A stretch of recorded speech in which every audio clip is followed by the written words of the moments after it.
Chers compatriotes, notre pays, on le sait, fait face à de nombreuses difficultés, aussi bien sur le plan politique, économique que social.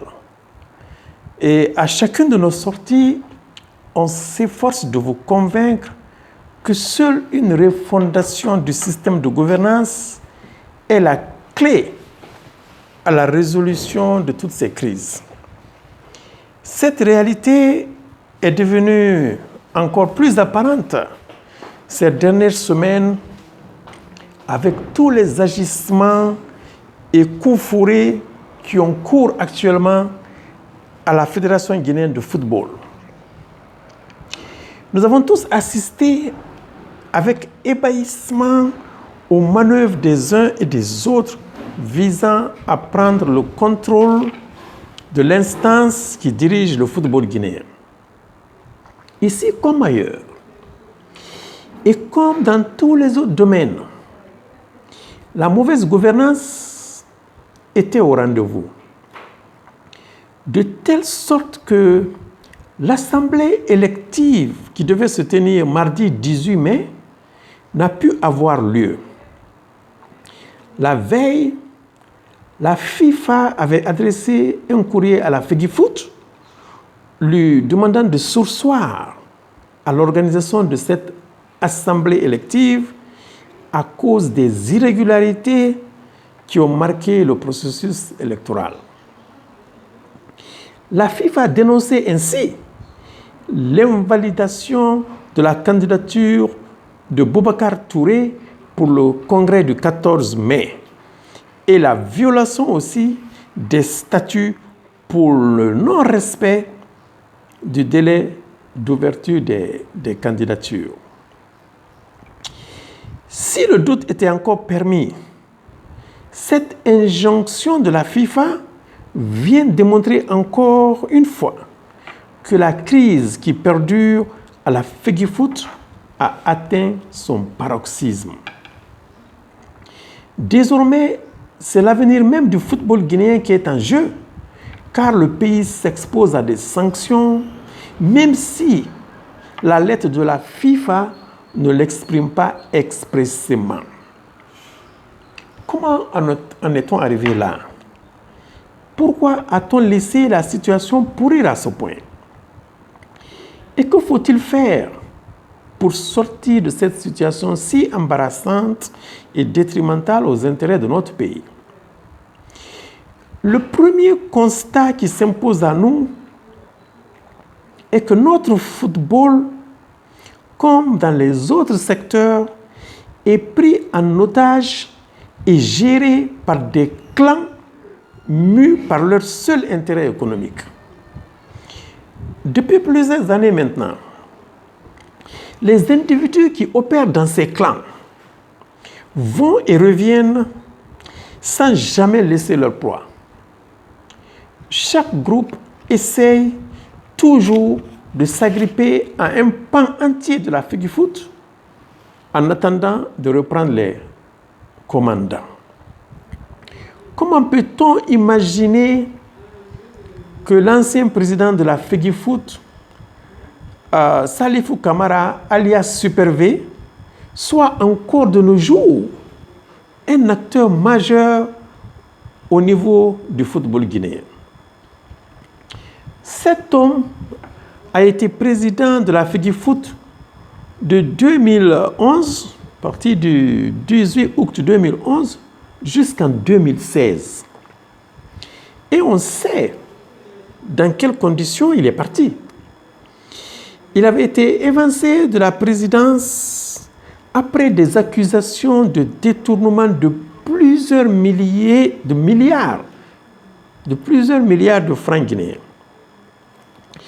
Après sa réélection en 2015, son départ avait été précipité après une fronde menée par son ancien bras droit, Amadou Diaby.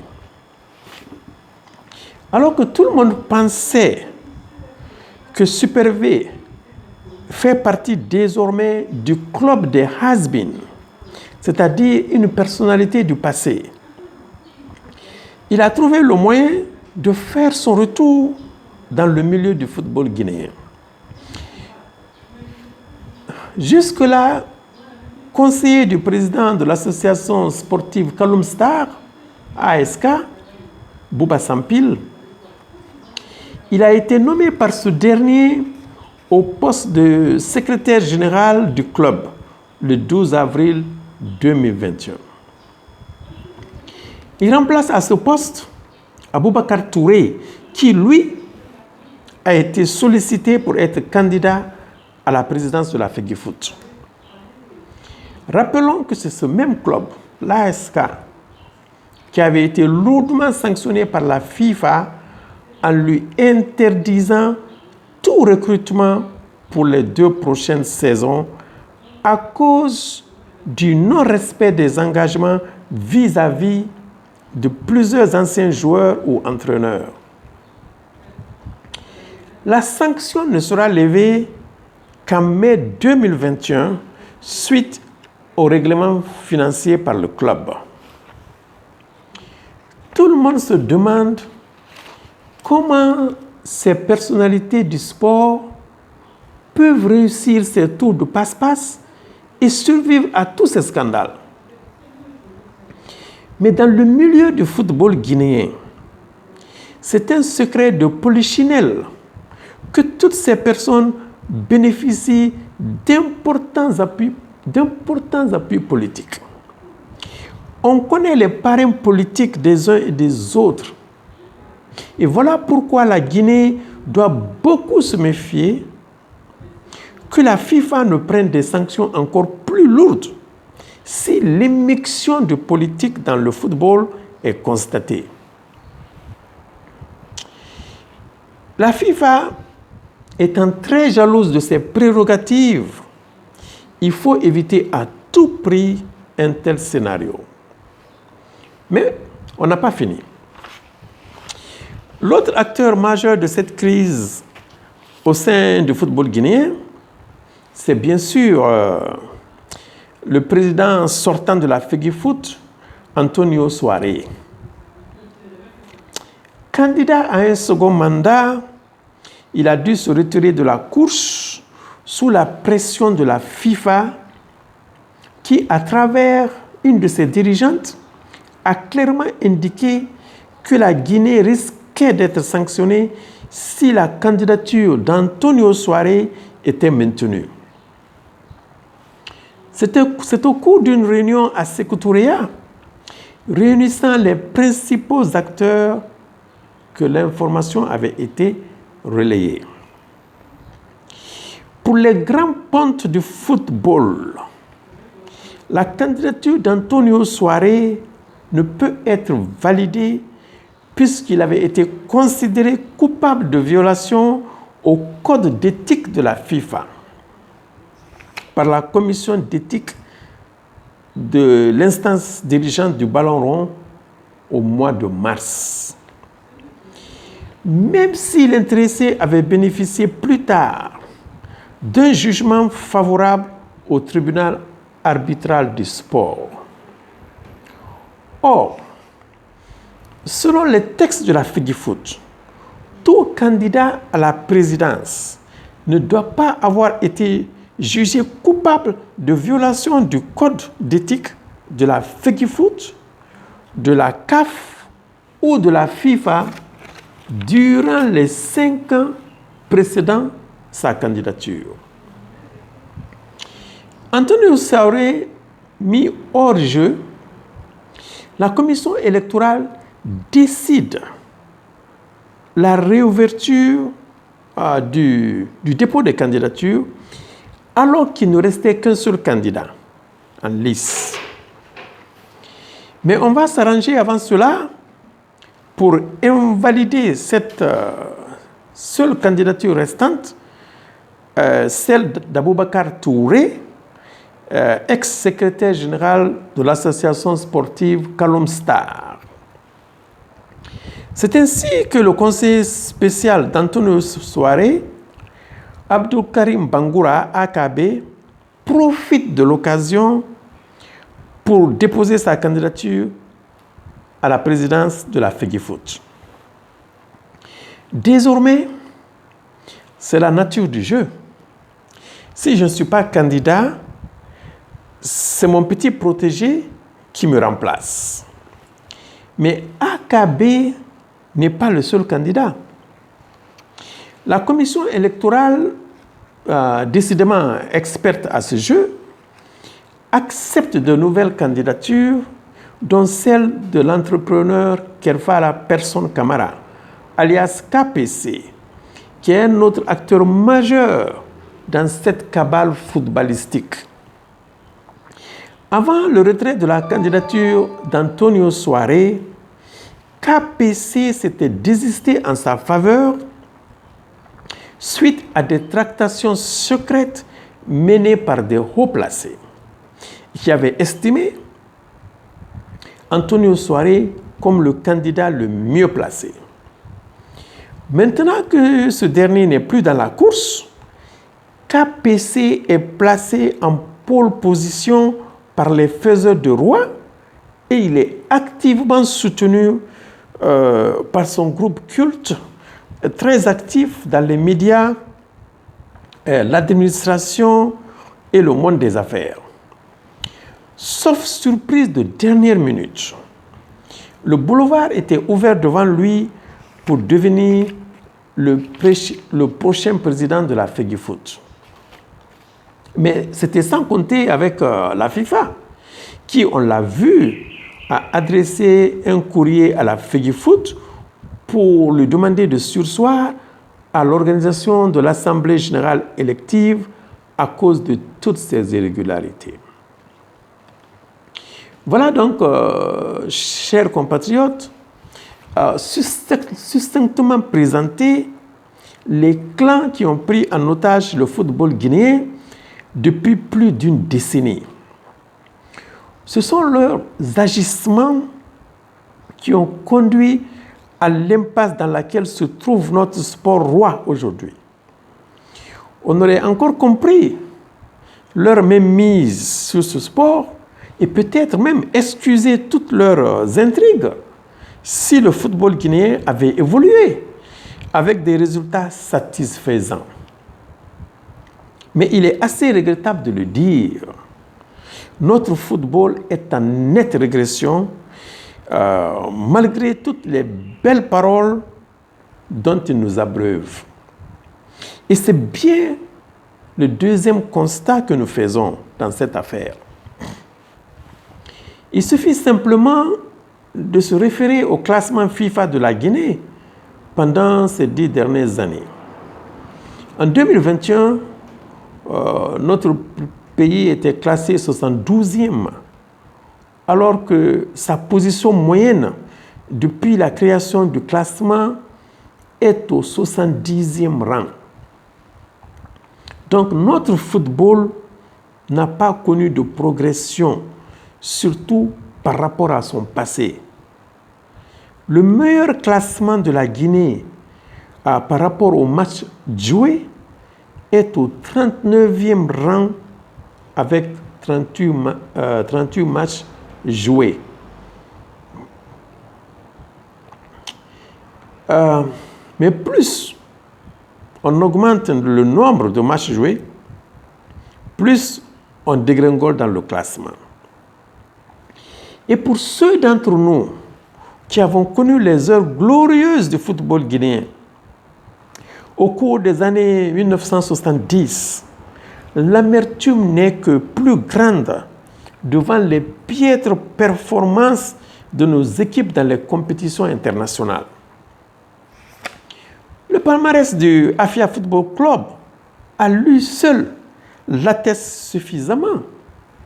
Non seulement ce club a dominé le football africain durant les années 1970, il nous a ramené 3 fois la Coupe d'Afrique des clubs champions, en 1971-72, en 1975 et en 1977, faisant de Afia la première équipe d'Afrique à gagner 3 fois ce trophée.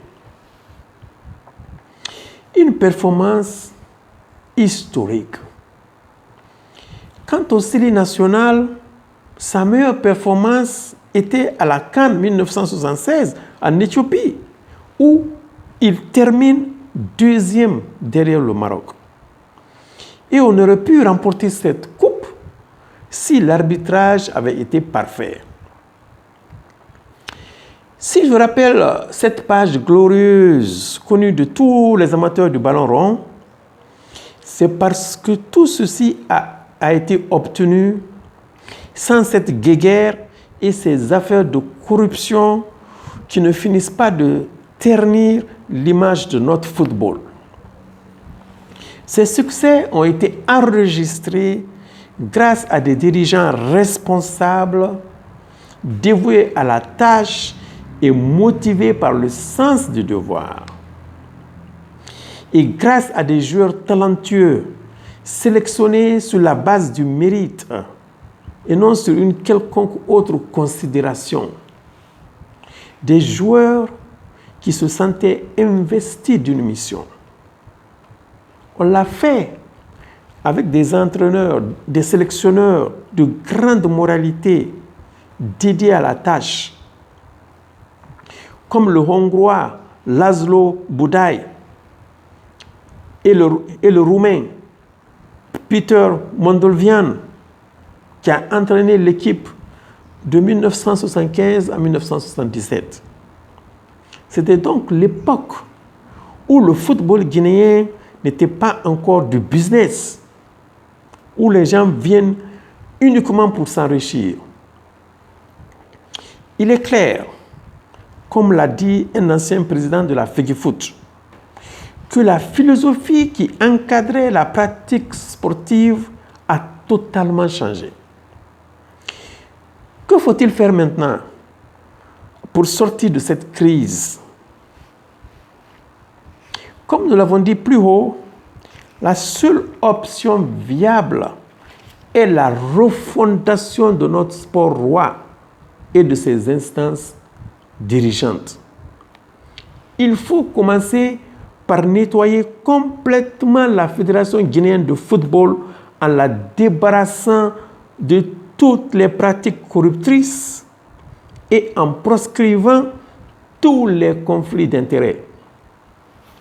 Encore une fois, c'est une nouvelle culture qu'il faudra instituer à la FEGIFOOT.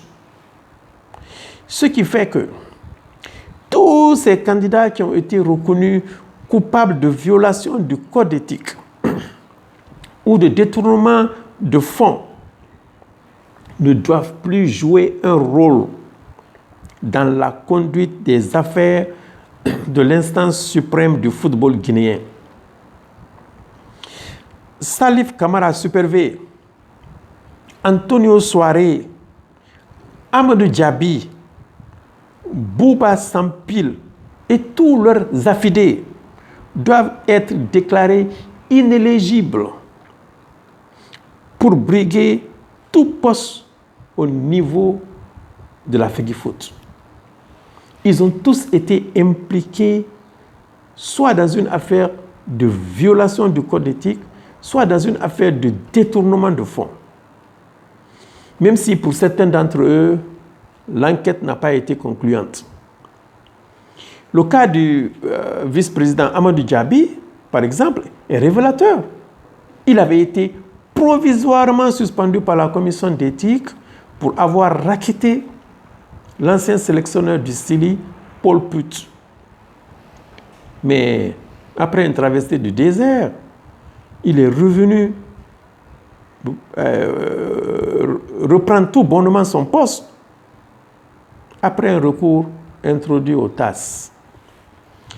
Il faudra aussi faire un toilettage des textes de la FEGIFOOT pour adresser les points essentiels concernant les conflits d'intérêts. Normalement, pour des questions de transparence, d'équité et d'éthique, un propriétaire de club ne devrait pas être à la tête de la FEGIFOOT. C'est un conflit d'intérêts. Et comment pourrait-il être équitable vis-à-vis des autres clubs? Mais en Guinée, le seul critère qui compte chez les gens, c'est l'argent. Si vous êtes riche, on estime que vous êtes la meilleure personne pour diriger le football et faire des investissements. Or, on n'a vraiment pas besoin d'être président de la FEGIFOOT pour réaliser ces investissements-là. Chaque propriétaire devrait tout simplement s'occuper de son club, construire les infrastructures qu'il faut, honorer ses engagements vis-à-vis de ses joueurs, techniciens et autres membres du staff. Et vous verrez que la somme de tout ceci sera un net plus pour le football guinéen en général. On n'a vraiment pas besoin d'être président de la FEGIFOOT pour cela. Ce qui fait que tous les propriétaires de clubs devraient être aussi inéligibles à la présidence de la FEGIFOOT. Il s'agit de Kerfa la personne Camara, KPC, propriétaire du Afia Football Club, Antonio Soare, propriétaire et président du Orea Athletic Club, Bouba Sampil de l'ASK, Mathurin Bangoura du club industriel de Kamsa, Diallo Mamadou Tiangui du Fellow Star de l'Abbé et tous les autres présidents et propriétaires de clubs. Ils doivent tous être exclus de la course à la présidence de la FEGIFOOT. Ce n'est pas dans leur rôle d'enfiler aussi ce manteau. Il faut qu'on commence à comprendre le rôle qui est dévolu à une fédération de football comme la FEGIFOOT. Une fédération comme celle-là doit surtout jouer un rôle de législateur sur la discipline sportive qui est le football. Et elle a le monopole de l'organisation des compétitions nationales et internationales. C'est pourquoi moi je dis que le portrait robot du président d'une fédération comme la FEGIFOOT colle mieux à un juriste, un avocat ou à un dirigeant d'entreprise, un entrepreneur qui ne soit pas déjà propriétaire d'une équipe.